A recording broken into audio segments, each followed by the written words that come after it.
नमस्कार दोस्तों, एस्ट्रोमन में आपका स्वागत है। मैं अशोक अग्रवाल आपके साथ आजकल चर्चा हो रही है तीन ग्रहों की जुतियों की। तीन ग्रहों की जुति अगर हो कुंडली में तो वो क्या प्रभाव डालती है, अच्छे या बुरे। आज का जो भाग तीसरा मैं बना रहा हूं, ये बृहस्पति से बनने वाली ही जुतियां हैं जिसमें बृहस्पति प्रधान है। इससे पहले दो भाग है, वो भी बृहस्पति से ही जो जुति बन रही थी दो ग्रहों की। तो अभी बृहस्पति प्रधान की जो जुतियां चल रही हैं उनमें ये मेरा तीसरा भाग है। दूसरे भाग में मैंने एक हाथ के संदर्भ में मैंने हाथ की उदाहरण देके एक बृहस्पति और शुक्र के बारे में बात की थी। वो उसके बारे में मुझे बड़े मैसेज आ रहे हैं कि उनको लोगों को कई बार अच्छी तरह क्लियर नहीं हुई, या जो पढ़ने वाले विद्यार्थी उनके तो बहुत मैसेज आए कि हमें इसका जो वर्णन है दोबारा बताइए, समझ में नहीं आ रहा। हो सकता है कि कुछ मेरा समझाने में कमी रह गई हो, तो मैं आज आपको वो क्लियर करता हूँ। पहले जो भाग दो मैंने बनाया है उसमें एक शुक्र मंगल और बृहस्पति की जुति है। शुक्र मंगल बृहस्पति की जुति जब होती है तो पंडित जी लिखते हैं बहुत बड़ा शुक्र होगा। बहुत बड़ा शुक्र होने से मैंने वहां कहा कि बृहस्पति भी इतना बड़ा हो जाता है, जब बृहस्पति को नष्ट बोलते हैं उसे, बहुत बड़ा शुक्र मतलब बृहस्पति नष्ट। उसका मैंने उदाहरण ये दिया था कि ये जो शुक्र का पर्वत है, अगर इस पर्वत की जो चौड़ाई है, ये बीच वाली उंगली के जहां से अगर ये चौड़ाई जहां से उंगली ये चौड़ाई ज्यादा हो जाए, बृहस्पति का शुक्र चंद्र, ये जो लाइफ लाइन है आपकी, जो जीवन रेखा है, ये चंद्र तक पहुंच जाए, यानी कि ये शुक्र का पर्वत बड़ा हो जाए, तो उसे कहते हैं कि बृहस्पति नष्ट हो गया। तो बृहस्पति नष्ट होने वालों को संतान प्राप्ति में बहुत देरी लगती है, या कई बार संतान की प्राप्ति नहीं भी होती।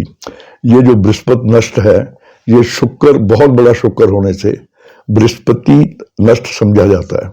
तो इस प्रकार अगर आपको वो चीज नहीं समझ आई तो आप इतने मैसेज कर रहे हैं, उसे दोबारा देखिए और इस वीडियो को ये जो मैंने अभी आपको क्लियर किया इस चीज को, इसको ध्यान में रखिए।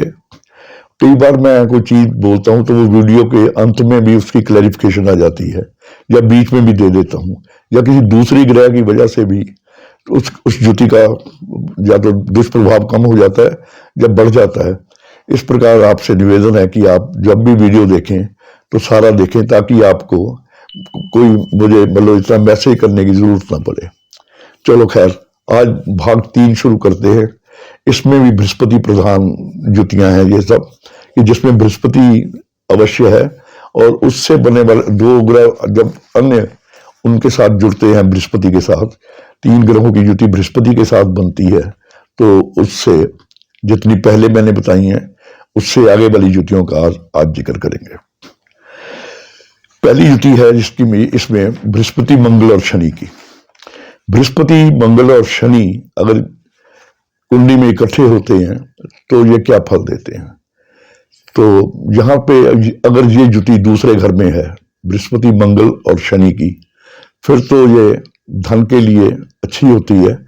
अदरवाइज ये जुति किसी भी घर में हो, खाला नंबर 2 के अलावा बृहस्पति मंगल और शनि की, तो ये मर्दों की कमी देती है, यानी कि उस खानदान में मर्द कम औरतें ज्यादा होती हैं उनके परिवार में।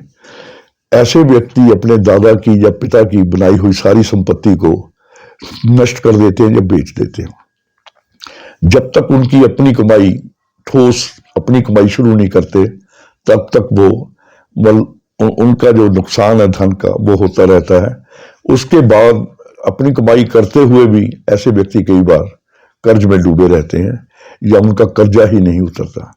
ऐसे व्यक्ति दो तरफ चलने वाले होते हैं, यानी कि चोरों को तो कहेंगे कि वहां पे आपके लिए लूट का सामान पड़ा उठा लो, और उधर से ही पुलिस वालों को कहेंगे कि वहां चोर आ रहे हैं, आप उन्हें पकड़ लो।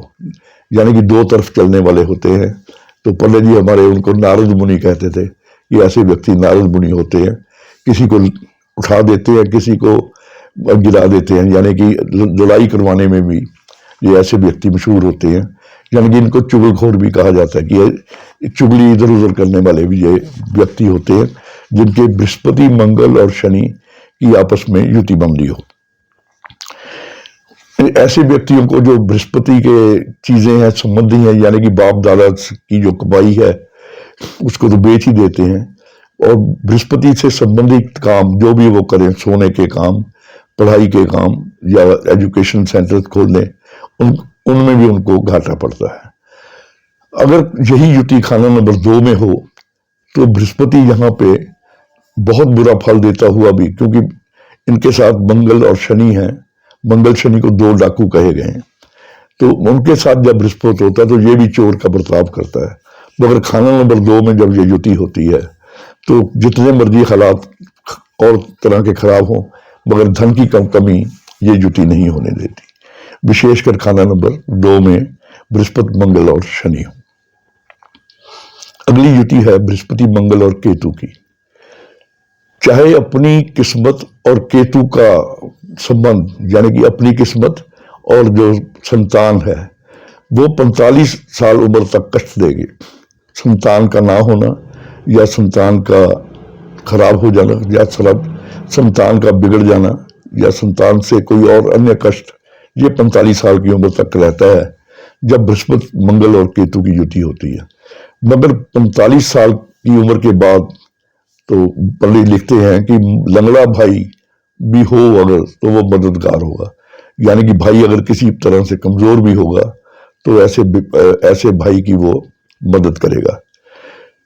इसमें उपाय लिखा है कि अगर ये युति बृहस्पति, मंगल और केतु की हो और ठीक काम ना करती हो तो बृहस्पति के पीले रंग के फूलों से शनि के पत्थर का उपाय करें, यानी कि शिवलिंग पे आप 43 डेज गेंदे का हार और शिवलिंग पे पानी चढ़ा के उस पे गेंदे का हार और शिवलिंग पे लपेट दें। ऐसा 43 दिन करें या करते रहें। अगर आप नियमित रूप से नहीं कर सकते तो हफ्ते 10 दिन में ऐसा करते रहें, मगर ये लगातार करिए। तो उससे जो बृहस्पति, मंगल, केतु से होने वाला नुकसान है, विशेषकर संतान के लिए, उसमें आपको बहुत लाभ मिलेगा। इसके बाद युति आती है बृहस्पति, शनि और बुध की। बृहस्पति, बुध और शनि जब तीनों अगर खाना नंबर 12 में ना हो तो ऐसे व्यक्ति के हाथ में कहते हैं काग रेखा मतलब एक मच्छ रेखा होती है, वो धन की निशानी होती है। काग रेखा होती है निर्धनता की निशानी। तो मैं बताऊंगा काग रेखा पंडित ने कैसे बनाई हुई है। वो जहाँ सूर्य का पर्वत है तो इस पे एक त्रिकोण टाइप एक चतुर्भुज होता है, वो जो ऊपर से पतला और नीचे से आगे मतलब मोटा हो जाता है, तो उसे काग रेखा कहते हैं। कि जो सूर्य की लाइनें 2 हैं उसमें चतुर्भुज सा सुकेर नहीं, वो एक तरह से ऊपर से चोंच होती है और नीचे आगे 2 लाइनें मिल जाती हैं, या आला टेढ़ा द्वीप जिसे कहते हैं, जो आइलैंड बन जाता है वहां पे, उसे काग रेखा कहते हैं। ये देखने का यहाँ तक के तरीका है। अगर वो हो तो ना भी हो तो अगर खाना नंबर 12 में बृहस्पति, बुध और शनि की युति नहीं है तो निर्धनता यानी कि पॉवर्टी, धन की तंगी, दुखों का बोझ, जुबान का चस्का, खराबी का कारण, यानी कि ऐसा व्यक्ति नॉन वेज और शराब भी पीता हो बृहस्पति, बुध और शनि की युति में, तो गरीबी खासकर पीछे लगी रहती है। अगर खाना नंबर 7 में ये युति हो और बुध वहां पे उत्तम काम कर रहा हो तो हर प्रकार से ये धनदायक युति बन जाती है। एक तो खाना नंबर 12 के अलावा कहीं भी ये युति हो खराब करती है, मगर खाना नंबर 7 में ये युति धनदायक बनती है। और खाना नंबर 12 में अगर ये युति हो तो यहाँ पे ये बहुत उत्तम फल देती है। बुध अब अमृत कुंड का काम करता है, और बुध यहाँ पे अमृत कुंड का काम करता है, जो गुमनाम चौकीदार बनकर टेवे वाले के धन और परिवार की रक्षा करेगा। बृहस्पति, बुध और शनि की युति 12वें घर में होने पे, हालांकि बुध 12वें घर में नीच हो जाता है, मगर 12वें घर में ये युति होने से बृहस्पति और शनि के साथ बुध की, तो बुध यहाँ अमृत कुंड बन जाए। अमृत कुंड का मतलब हर प्रकार का सुख देने वाला होगा और धन दौलत की रक्षा करने वाला चौकीदार बन जाएगा। और परिवार के लिए ये जुती, परिवार की बढ़ोतरी के लिए, उन्नति के लिए ये जुती बहुत अच्छी रहती है। इसके बाद जो जुती आती है वो आती है बृहस्पति, बुध और राहु। बृहस्पति, बुध और राहु जब इकट्ठे होते हैं तो ऐसा आदमी कंजूस होता है, जितना भी धन हो, धन का चौकीदार ही होता है, मगर उसे खुद अपने इस्तेमाल के काम नहीं उसकी लक्ष्मी आती। वो लाखोंपति हो चाहे क्यों ना हो, मगर निर्धन ना हो। अगर पैसा बहुत ज्यादा भी उसके पास नहीं होगा तो वो निर्धन नहीं होगा। खासकर खाना नंबर अगर 12 में जुटी हो तो वो कंजूस आदमी सिर्फ माया का चौकीदार होगा, यानी कि पैसा तो होगा मगर उसे खाने का हुक्म नहीं होगा। उसके बाद जो जुटी है वो है बृहस्पति, बुध और केतु की। बृहस्पति, बुध और केतु जब खाने में होते हैं इकट्ठे किसी भी में, तो कहते मर्द की माया और वृक्ष का साया हरदम साथ चलता होगा, यानी कि अपना भाग्य हर जगह उसका साथ देता होगा। खासकर तीनों खाना नंबर अगर 2 में हो, दोनों बृहस्पति, बुध और केतु की अगर जुटी खाना नंबर 2 में हो तो ये जुटी बहुत अच्छी होती है। विदेश जाए या देश में रहे, उसका जो भाग्य है उसका साथ देता है। दौलत और परिवार का सुख लेने वाला ऐसा व्यक्ति होता है। इसके बाद जो जुटी आती है वो आती है बृहस्पति, शनि और राहु की। अगर ये जुटी हो कि कुंडली में बृहस्पति, शनि और राहु की, तो सिवाय खाना नंबर 2 यानी कि खाना नंबर 2 में जुटी ना हो तो परिवार में मर्दों का सुख हल्का होता है। अब बृहस्पति यहाँ पे चोर का काम करता है और राहु धोखेबाज और शनि विशाला सांप, यानी कि एक चोर, एक धोखेबाज और एक विशाला सांप, ये जो जुटी है बृहस्पति, शनि, राहु की, इस प्रकार काम करती है। और तीनों ही ग्रहों का अपना अपना अपना मंदा फल होगा। या बृहस्पति के जो मंदे फल हैं, शनि के जो मंदे फल हैं और राहु के जो मंदे फल हैं, वो तीनों ही मंदे फल इस व्यक्ति के साथ चलते होंगे। और जिस भी घर में ये जुटी हो तो उस घर से संबंधित काम और संबंधी, तो उनसे भी उनको कोई फायदा ना होगा। अपने ऐसे व्यक्ति के लिए एक हिदायत है कि वो उसे संयुक्त परिवार में रहना चाहिए। परिवार से अलग रहने में उसकी जो जुटी है उसका बहुत नुकसान करती है। तो संयुक्त परिवार में रहना ही इस जुटी का जो है, इस जुटी को ठीक करने का उपाय है। बृहस्पति, शनि, राहु अगर दूसरे घर में ये जुटी हो तो खासकर तो इन ग्रहों के रिश्तेदार, जैसे बृहस्पति के बाप दादा, राहु के ससुराल और शनि के चाचा वगैरह, अगर ये जो व्यक्ति होते हैं वो या तो खुदकुशी करते हैं या उनकी किसी और प्रकार से अननेचुरल डेथ होती है।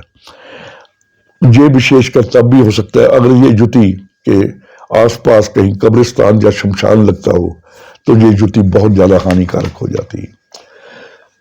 इसके बाद हम करेंगे आखिरी बृहस्पति से बनने वाली जुटियों में बृहस्पति, शनि और केतु की जुटी।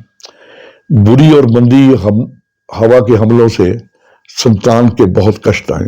बृहस्पति, शनि और केतु हो तो संतान के विषय में ये जो जुटी है ये विशेषकर खराब रहती है।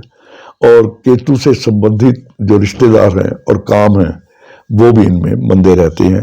भतीजे, पुत्र और मामा वो ऐसे व्यक्ति को हानि भी दे सकते हैं या उनसे इनको कोई फायदा नहीं होता। मगर बृहस्पति, शनि और केतु की जुटी जब भी हो तो अगर संतान का कष्ट हो तो जिस घर में हो उस घर में बैठे हुए बृहस्पति या केतु का जो उपाय पंडित ने बताए हुए हैं उनको करने से आपको संतान के सुख में वृद्धि हो सकती है। तो आज जो बृहस्पति से बनने वाली जुटियां ही आज समाप्त हुई। इसके बाद हम सूर्य से बनने वाली जुटियां यानी कि सूर्य प्रधान जुटियां जो हैं उन पर चर्चा करेंगे। तो आज के लिए इतना ही। कल फिर किसी नए विषय के साथ उपस्थित हूँगा। नमस्कार।